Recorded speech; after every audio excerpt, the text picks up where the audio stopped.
Yeah, what we're going to talk about today is, we're still talking about love, right? That's exactly what we're really basically talking about, is love. The game, right? The game of it? Okay, that's what I thought. Because what you keep asking me for is information on the game. So I'm going to give you a couple stories. Okay, the first story I'm going to give you is about my friend. She's gone. She's been gone a long time. And her name was Dawn. Okay, we was really small coming up because everybody knows that I was raised by a man. You know, people say, oh, I knew your mom. Really? Okay, my mom died when I was born on the delivery table. So how did you know her when I died? Oh, she died when you was at the age of 5. You see how people lie? This is what I was trying to tell you. Don't pay them no mind. Like you keep saying they're all in your marriage. You letting them in. Just ignore them. This is what I'm telling you. You're talking about the game again. The game of love. See, these are the ones that you call your friends and some of your family members. And you're going to see as the story go on what I'm talking about.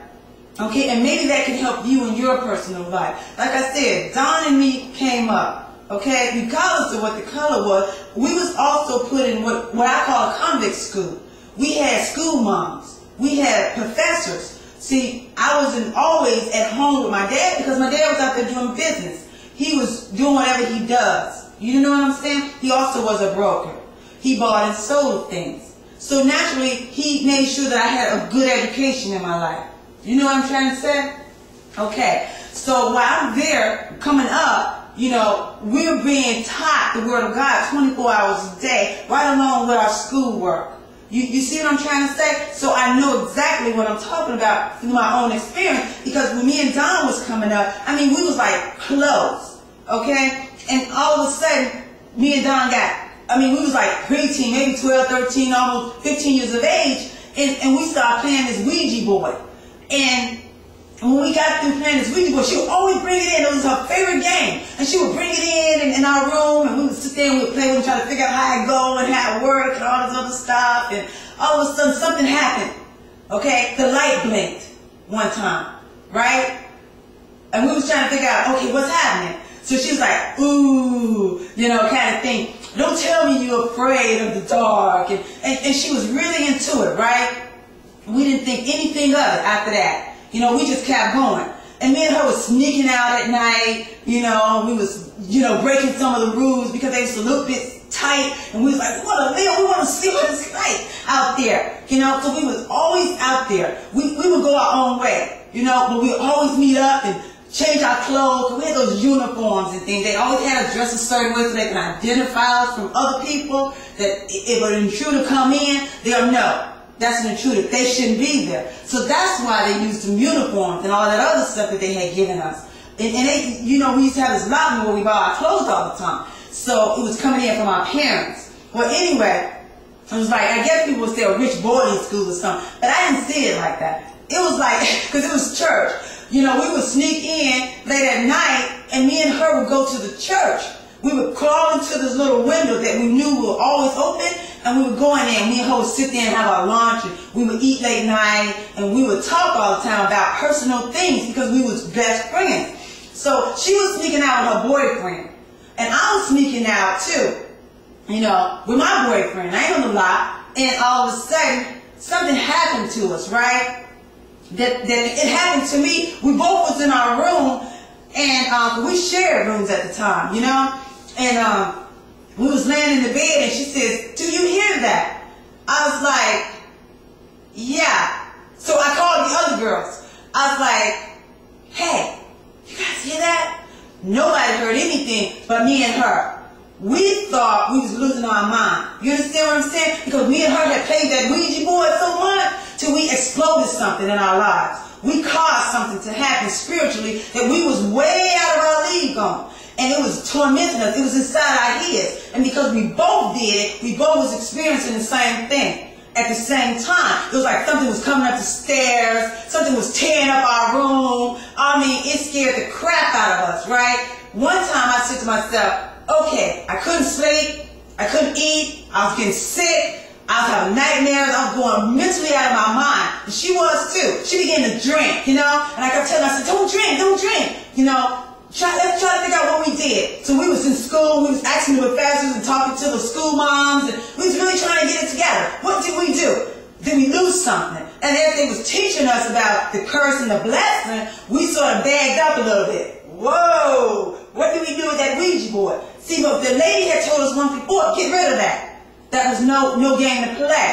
And I had this 8-ball, and I used to always play this little 8-ball and all this crap, and we throw this dice and all sorts of crap because I was curious. I was like, I'm in the game, you know, I want to play the game, you know, but I was playing it Satan's way up in God's house. And something had got on me or loosened me, and all of a sudden it was controlling me. You know, and I remember sneaking out one night, and she was going to her boyfriend, and he was like a biker kind of thing. And all of a sudden I said to myself, whoa, I ran to the church.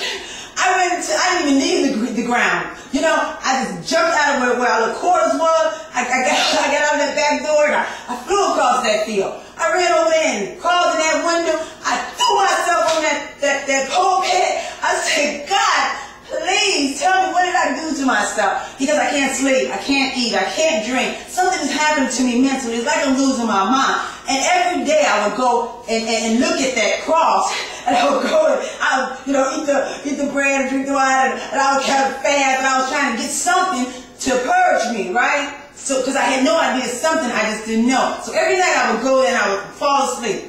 I just started sleeping on that thing, and I would never leave because that was the only safe place I could find that can, you know, where I could sleep at was in the arms of God.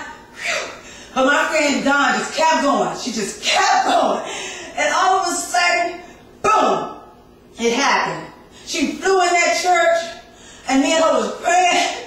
We were doing something because it had got worse in her. It got worse in her. And I'm still trying to say, God, whatever it is I did, we went back and we finally told one of our school moms, I think her name was Jackie, and she says, I told you guys years ago, get rid of that Ouija board. And she came in and she went through our stuff and started clearing out all that crap. I mean, Dawn had so much crap. I was like,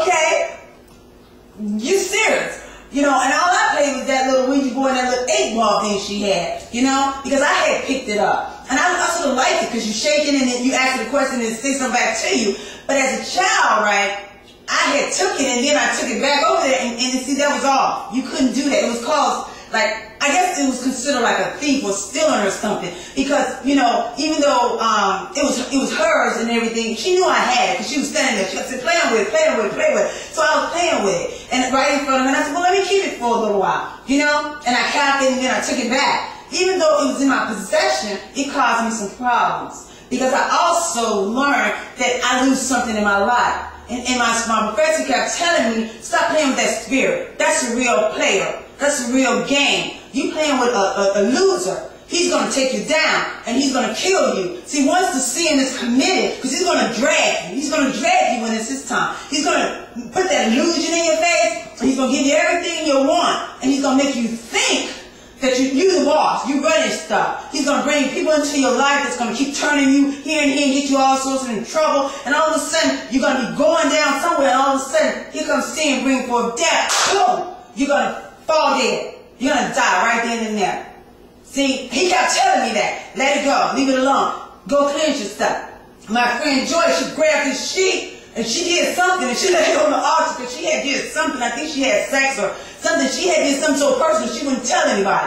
But me, I'm still just falling on the late at night when nobody was there. And I'm going through the backyard because we're young kids and we're just trying to renew our mind. But we had got hold to some systems and some things that was tearing us up. But anyway, Dawn died. It's the key word. She died. We kept changing rooms. We would change beds. We would change everything. She went to that altar and she got no help from God. I finally got a dream and a vision what God was telling me to do. I stayed away from Dawn. I moved back. I just stepped back and I kept stepping back. I said, whoa, okay. And I prayed. I let it go, just like that. Within a year, my girl Dawn